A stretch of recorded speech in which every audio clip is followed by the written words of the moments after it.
Buongiorno from our home in Sicily. A major devastating cyclone tore through the east coast of Sicily, destroying homes, businesses, and much more. Some of the roads are completely washed down. It looks like a war zone in some areas.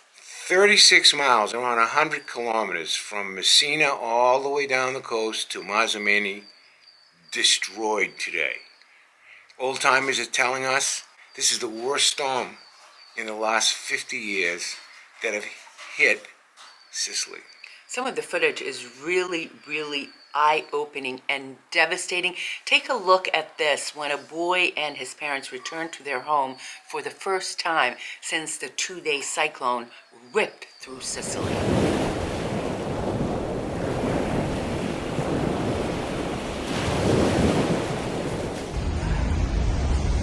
Papà, una tragedia papà. Mamma, piano.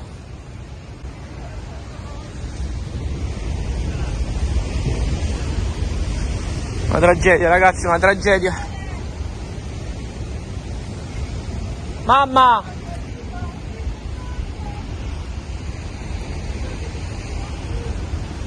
Ragazzi, è finita. Ragazzi, è finita, una tragedia. Non abbiamo più la casa. Guardate, ragazzi. Guardate, è finito tutto, Stazzi. È finito tutto, ragazzi. È finito tutto. È finito tutto, ragazzi.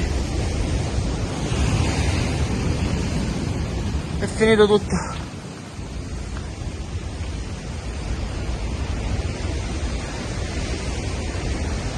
Non ci sono più case, ragazzi. Non c'è più niente.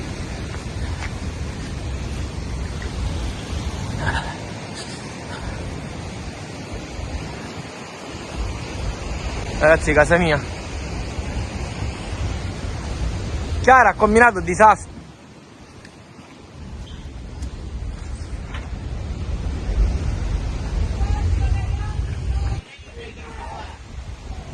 Ste di cazzo.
Non abbiamo assolutamente il tempo di piangere o di abbatterci, dobbiamo ripartire immediatamente. Questo è il messaggio che mi sento di lanciare e quindi ripartiamo adesso da questo istante, perché non abbiamo il tempo per lamentarci. Ballano.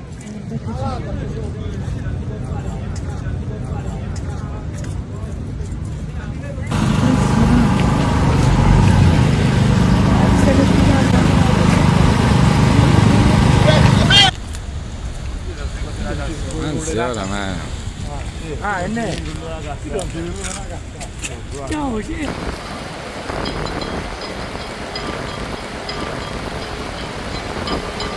It is really mind-boggling. You know, we saw the storm from up here, and to go down to the towns, to the coastal towns, and witness what was happening afterwards, it's just unbelievable. But I do have to say that the Sicilian people are together, cleaning up on the streets.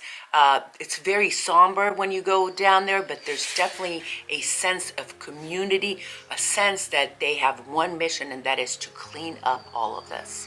You know, as to looking out over the Ionian Sea today, it's hard to believe, and it's a sunny day here, by the way, it's hard to believe that anything happened 4 days ago. I mean, we're astounded at the degree of devastation that hit it. And you know what I say, E? Sicilian people, going back 2,000 years, we're survivors. Knock us down, we're going to get up. Why? Because we grow stuff out of lava. We get up, we have dignity, we have character. Just roll up our sleeves and we're going to rebuild this place, brick by brick, stone by stone, and it's going to be fine. Right now, and though, you really are seeing the community rally, and really, you know, up here in Acitrezza, and also we went down to Campo Molini, you can see people working hard.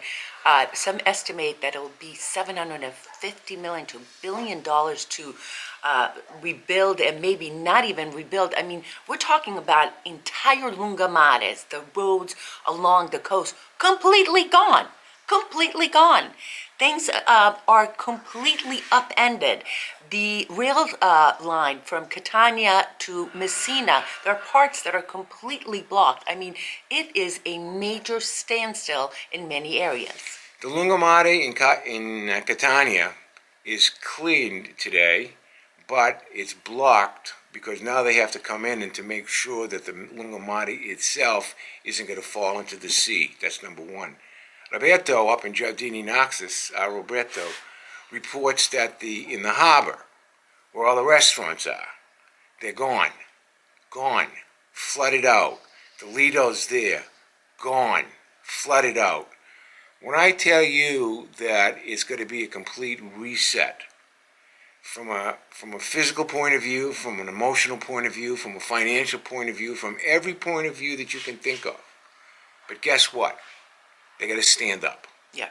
That's what my view is. They're going to stand up. The Sicilian people, that's how they are. Now, we've spoken to some people who have been majorly impacted. We have friends who have lost their businesses, and we have friends in situations where the waves were so strong, they entered the homes, entered their basements, and so we're trying to help some people, and we're gathering a list of people, of families that are in major need, and we are having a fundraiser that will directly go to the families impacted by this, and we're gathering that list now. You have the link for that? Mm-hmm. Okay. She's got a link. She'll post it over here for you. Let me just say one thing about that, okay? About the fundraiser, okay? It's a non-profit. The same project is a non-profit. So if you decide to donate something, anything, it's tax deductible, okay?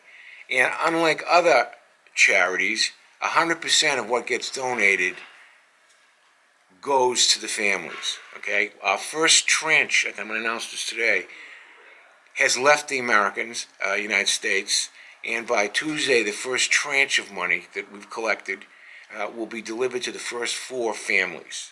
Tuesday, if God wants, another 4 families will get money until we don't have any more money to give out. But we feel that if we help anybody, we're doing our job here as Americans, and our job as Canadians, and our job as Australians, and our job as members of the UK, because we understand the mentality over here. They don't want to take any help, but we're going to help them in any case. That's what I want to say about that. All right, let's take some more footage of the aftermath.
There he is, Padre Pio, all intact.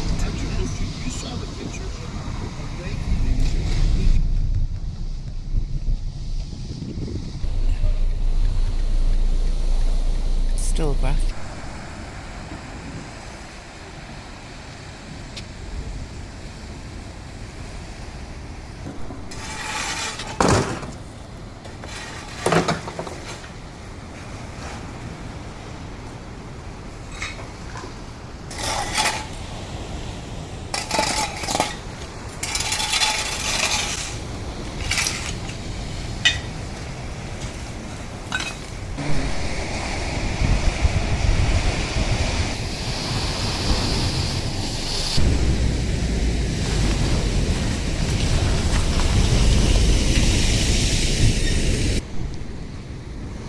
And here we are 2 days later and still stuff all over the place. But I have to tell you, they've done a pretty good job, most places, cleaning up as fast as they can. But it's going to take months, maybe even years, for them to recover from this.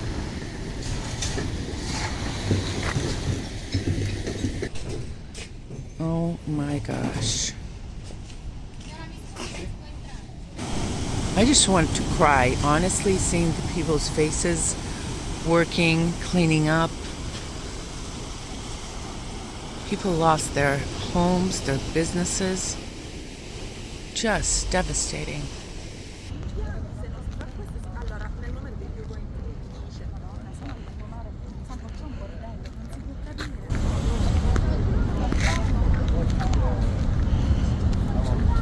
Now, as of the recording of this video, many people still don't have electricity, running water. It's a major, major problem.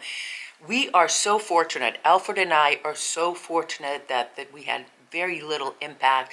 I'm going to show you a little bit of how I kept the house dry and from the wind coming in just a little bit, but really are very fortunate. And our prayers go out to the people who, some of them, their dreams completely dashed, their businesses completely gone.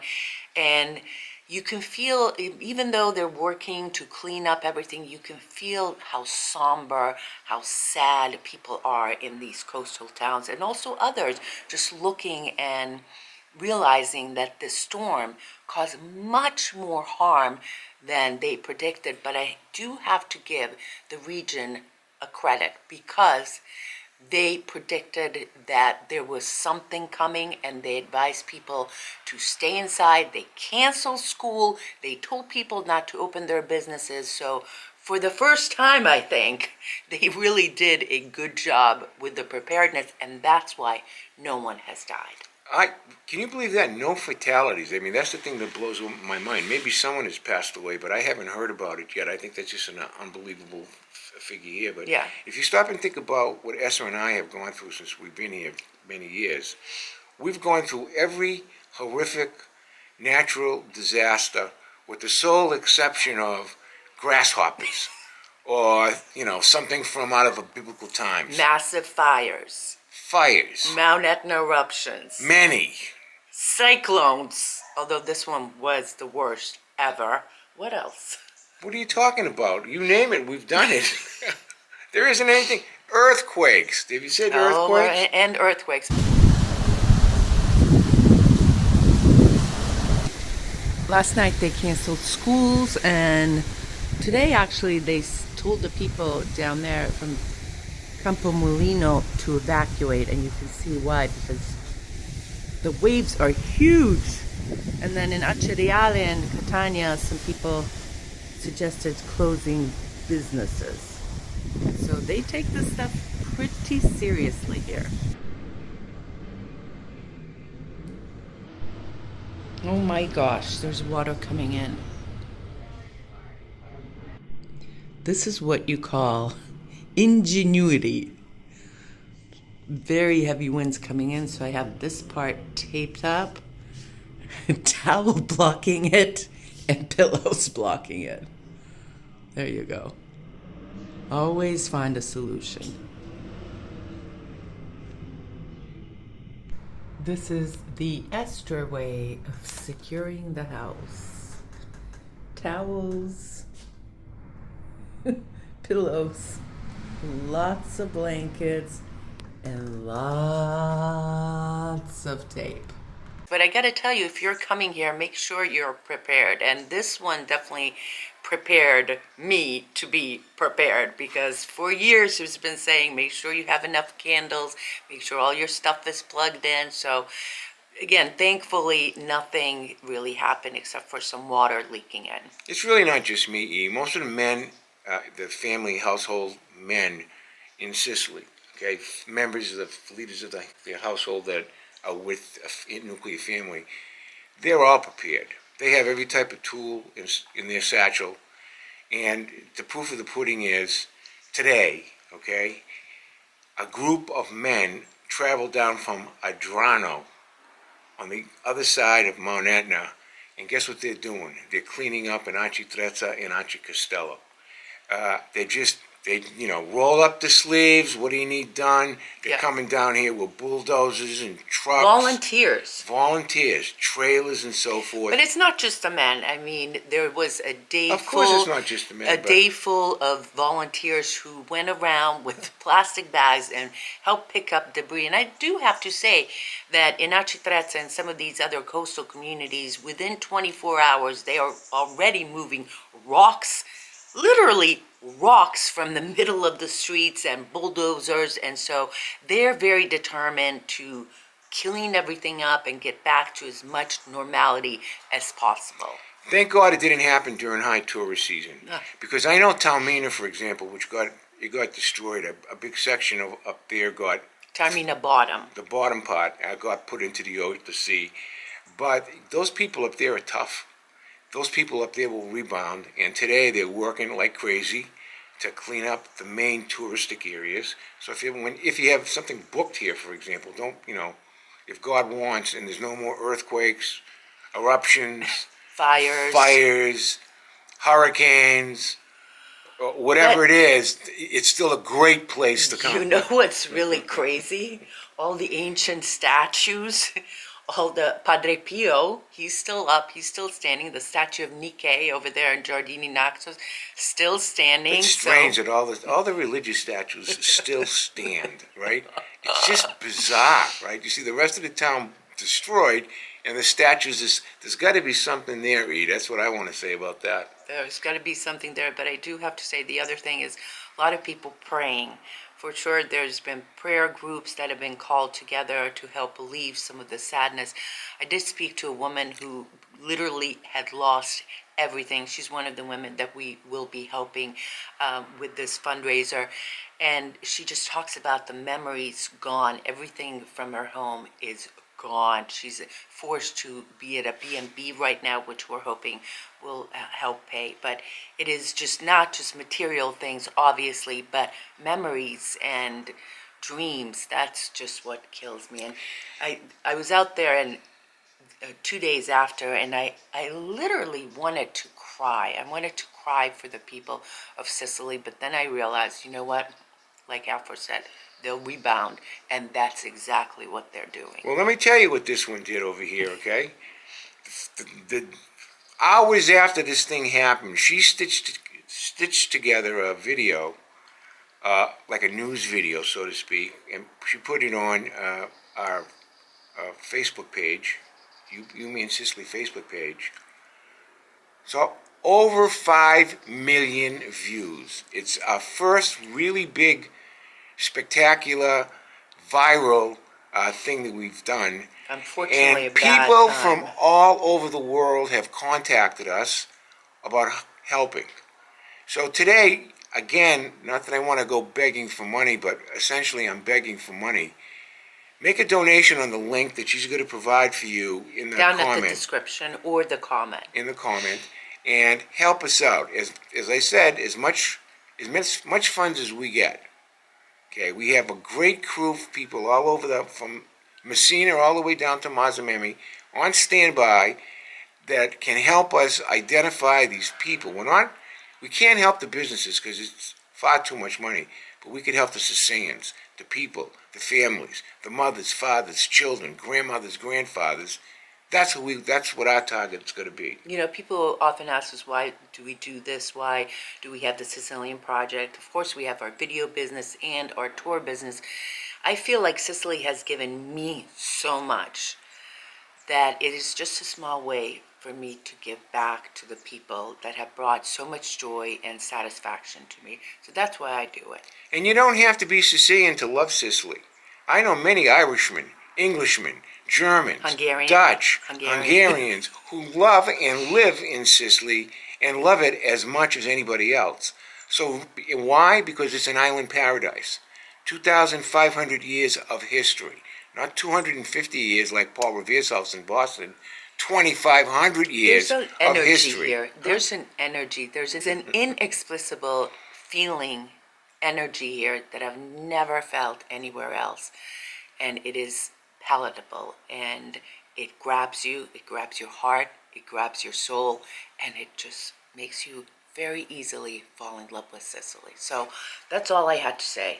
You know what I wanted to say? One last thing, E, if you don't mind. You know, we're located exactly a half a mile away from the Ionian Sea. Half a mile away, all right? And her and I were just out here, shocked, as Massimo would say, at the size of the waves down below. And then, guess what? The ocean spray came all the way up to our house. That's the spray from the ocean. So forceful, it traveled a half a mile. When I woke up the next morning, I have a 110-liter trash bucket out here. It was filled to the top. The entire behind me here, Wet. soaked, as they say. As I mean, Massimo there would say, was a little soaked. bit of rain, but not as bad No, as I in have the never past. seen a rain I'll thing tell like you this. what, the What? power of the sea really surprised me. Oh, A are you most kidding me? forceful thing I've ever seen in my life. A 28-foot wave hit Catania. Listen to what I'm saying. With a 5-foot seawall. Listen to what I'm saying. Didn't have a chance. The Lungomare didn't have a chance. Over here, didn't have a chance. Yeah. But there's another problem that's going to be deeper. And it has to do with unregulated growth. I think this is going to be a big topic throughout Sicily, where there's been creep over the last decades, getting closer and closer and closer to the sea. And with this climate issue constantly in flux, the question is going to be, is that a good idea? I'm sure they're asking Right? that right now. Is that a good idea? Because in Italy, unlike the United States, there is no FEMA.